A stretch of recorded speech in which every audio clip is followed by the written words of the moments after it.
So rainy on a Friday. Hi, I'm Jacques and welcome to my channel. And today we are going to do... What are we going to do today? We are going to show you our September wrap-up. September wrap-up. Dude. Our October wrap-up.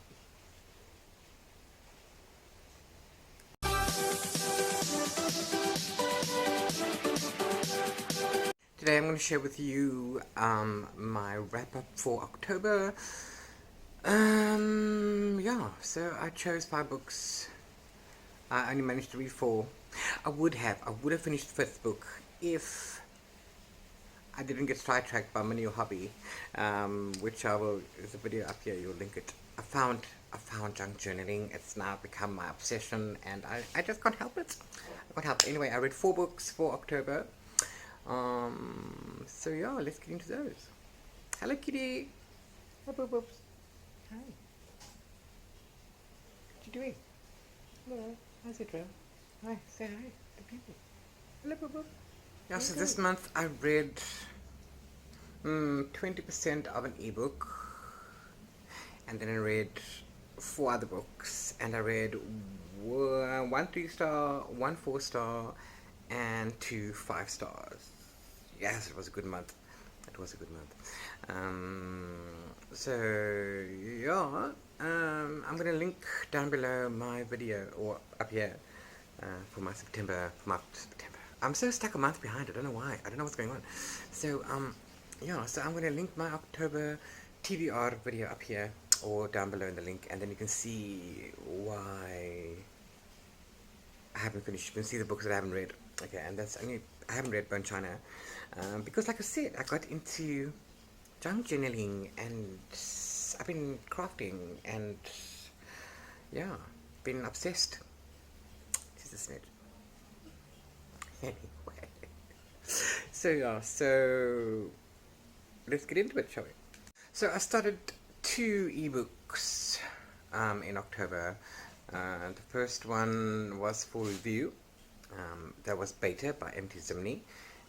She approached me and asked if I would like to read her book, and I said yes, because you know it's about superheroes and all sorts of stuff. So in high school and you know, being special and all sorts of stuff. So yeah, so that's why I read the book. Now Beta follows Samantha. She's about 16, 17. She's in high school now. Senior high maybe? I can't quite recall. Anyway, they moving from the old place to a new place, moving to the island called New Delos. And this island has been built specifically for superheroes in mind, because they don't get as much attention. There are people that hate them. So New Delos was a way to celebrate them and keep them safe. So Samantha and her brother and her mother and father all moving to New Delos to start a new life there. She's going to start a new school there. She's going to live on campus. Her father teaches at the university, also on the island. So yeah, so that's going to be their life. So when they get to the campus where Samantha's going to stay, they run into an old friend of hers called Winnie, who they happen to just, you know, bunker with. So the 2 of them have a bit of a problem reconnecting because it's been years, and they you know, weren't that close in the first place. So Winnie is obsessed with the fact that their high school is hiding a team of superheroes, and she's gonna get the bottom of it. And she drags Samantha in unwittingly, and things happen, and you know, Samantha gets almost kidnapped, and then almost kidnapped because, you know, she gets saved by a member of the Apex team. Now the Apex team are the superheroes. That's the gene. You get 2 genes. The Apex gene, which is what classifies you as a Apex, a superhero. So she gets rescued by them, and so on and so forth. But she now figures out after the second time it's happened. It happened twice. So then the second time, the people that were there in the first instance came and looked for her, and specifically targeted her and singled her out. So Samantha wants to know why these people are wanting her. So secrets come out and all sorts of stuff. It's awesome. There's a reason that the book is called Beta, because, you know, a little bit of a spoiler, Samantha is a beta, but you'll find it out in the book. Very excellent debut novel from Mary Zimney. Can't wait to get book 2. Hopefully going to be on her ARC review team. That'll be awesome. Which is going to be called Delta. So yeah, so that's my 4-star read. Check it out on Goodreads. I'm going to link my review down below. So just a quick recap. I intended on taking part in 2 readathons. I did. I made the whole blog post, you'll see, about which books I chose for which prompts, and I did do well. I did 4 out of my 5 books, so, you know, I did complete the readathon in that sense. I just didn't read all of them. Anyway, so the second book I read, because, you know, I just grabbed it. I've been dying to read it. Was Song of Achilles by Madeline Miller. Now I read Circe. Sorry. And I was introduced to Madeline with Circe. And then I found out about the Song of Achilles. And then I had to get it. Circe was incredible. Song of Achilles is really, really good. It's fantastic. The same writing style, although Circe was written after Song of Achilles. I loved it. You can see where it came from. This and that. The writing of Madeline, I don't know. I can read it all day, every day, every day. It's just mesmerizing. Anyway, the Song of Achilles is mythology, Greek mythology. Yeah, the son of Zeus and Apollo and all of these things. So Achilles is a son of one of them.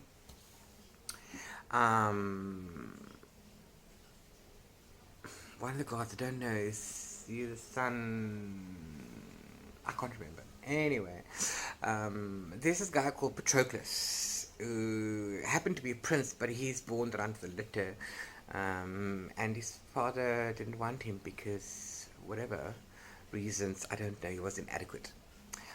So when he was a little boy, like 6 or something, Patroclus accidentally kills another boy, a son.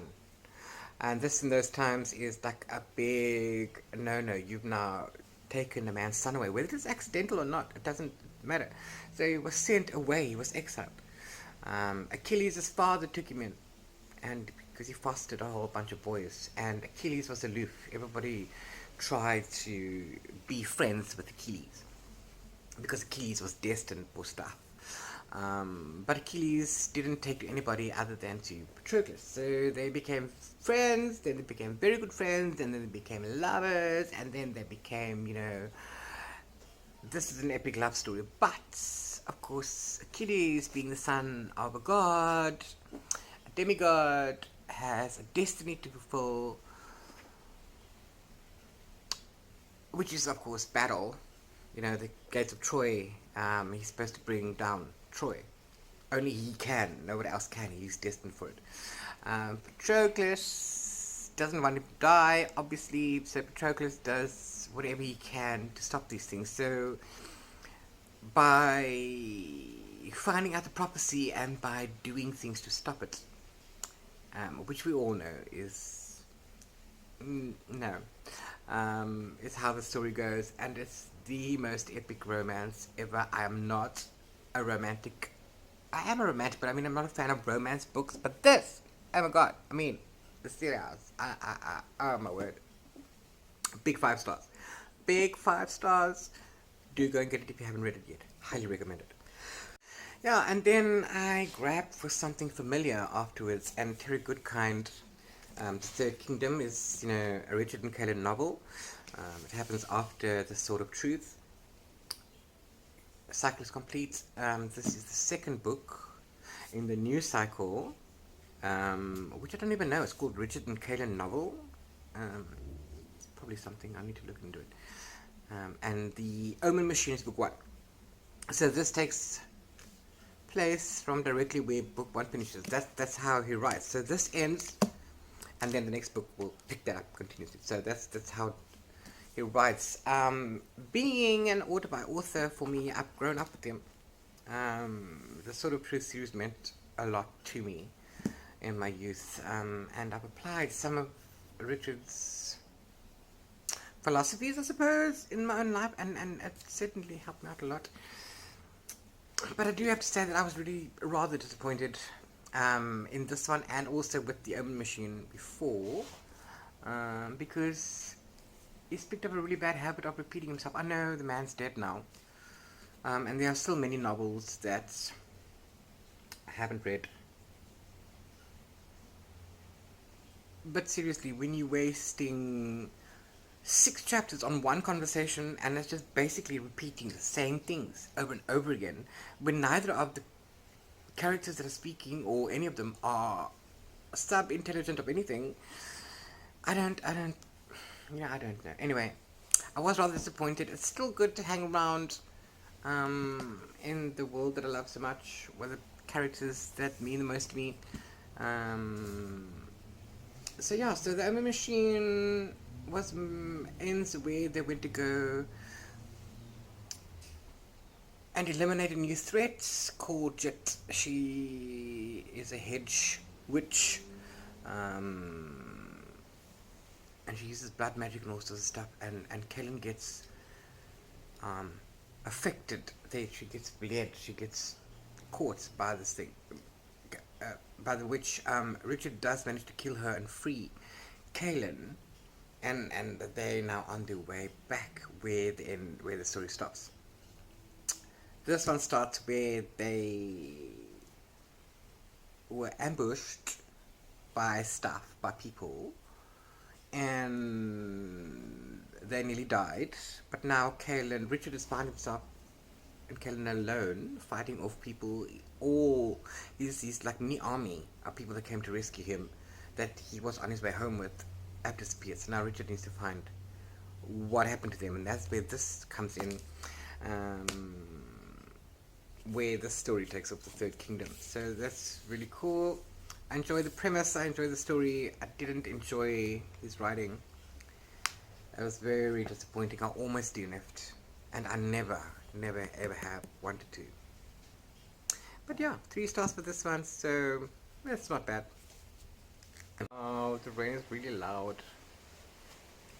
Anyway, then the last book that I read in October was, actually, I highly anticipated it. I was waiting to read it. It was a book that I didn't get to read in August.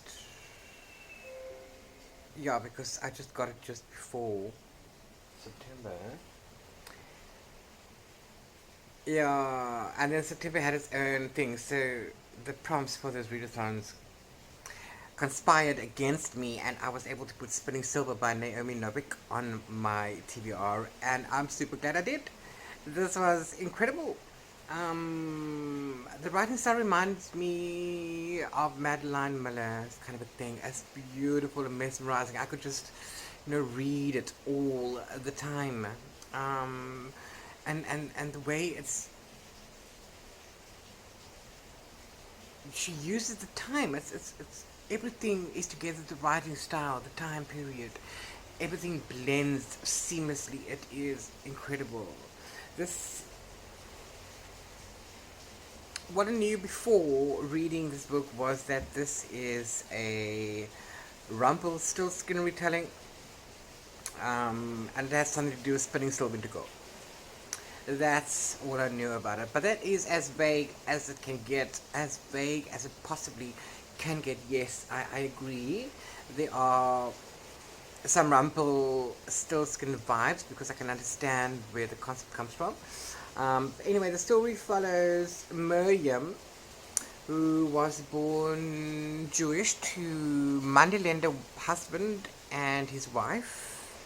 But the moneylender wasn't much of a moneylender. He would lend the money, but he, wouldn't get it back. He felt sorry for people. So, one excuse after another, and of course, when people chased him away, he left. And Miriam grew up in this environment, and Miriam eventually came became old enough, and she said, "Bugger that! This is my money. We are suffering. My mother is sick. We have no food. We have no wood. I'm gonna get the money, and I'm not gonna take any more than they owe me. Whatever, whatever." So she took over her father's business, and quickly, she, brought the family's wealth back up, and she made a reputation for herself, and so on and so forth. And then she gets noticed by the Fae, by the Steric, who are the Winter Fae, so on and so forth. So she falls under their notice. This also follows a girl called Wanda. Winnie and Wanda, sorry, two different books, but anyway. Called Wanda, who is the daughter of one of the people who owes Miriam's family. So Miriam saw the conditions that Wanda was in. So she said, okay, well, Wanda can work for me, for my family in our house, and earn money off of your debt, which was cool, and on and on. So Wanda became independent in her own way, and she started taking care of her brothers, and so on and so forth. And the story also, as a third person, follows, I don't know, Irina. Okay, she's the Russian princess, or the princess at that time. She's going to become the Tsarina. She's marrying the Tsar, but she just happens to have Fey blood in history somewhere, and through accidental conniving of Miriam, all of their lives collide and become one, and it's a whole tale of fantasy.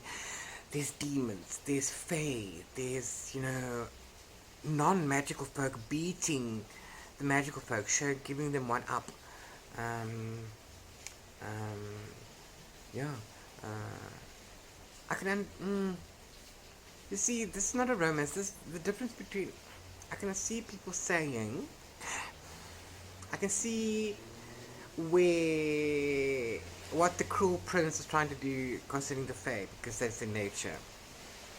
What I didn't like about the cruel prince was the fact that, I willingly throw myself at that sort of behavior. Wow. Okay, I don't know. I didn't enjoy it, the Cruel Prince, for many reasons. Not because the writing was shoddy or anything, but because of the relationship between June and Caden. It's one of those things where, you cut off your nose to spite your own face kind of situations. I don't know. I'll probably read it again someday. But anyway, the difference between the Cruel Prince and Spinning Silver is that the human girlie isn't stricken madly in love with the Fae. No, she wants to get away from him. It's the Fae who ends up falling in love with her. And I wouldn't say that. It's more respectful that he feels that she's practically like a god to him. So that's more the relationship. But it's really, really good. It is fantastically written. And I didn't want it to stop. I didn't want it to stop. I do hope that Naomi writes more in this world at some point. I do recommend this book. It's 5 freaking stars, well-deserved stars. Yeah, and then that was the end of my books for October. I was supposed to read Bone China, but then I got sidetracked, and also this gave me a bit of a hangover, because I didn't want to say goodbye. I was so sad. I didn't want to read anything else.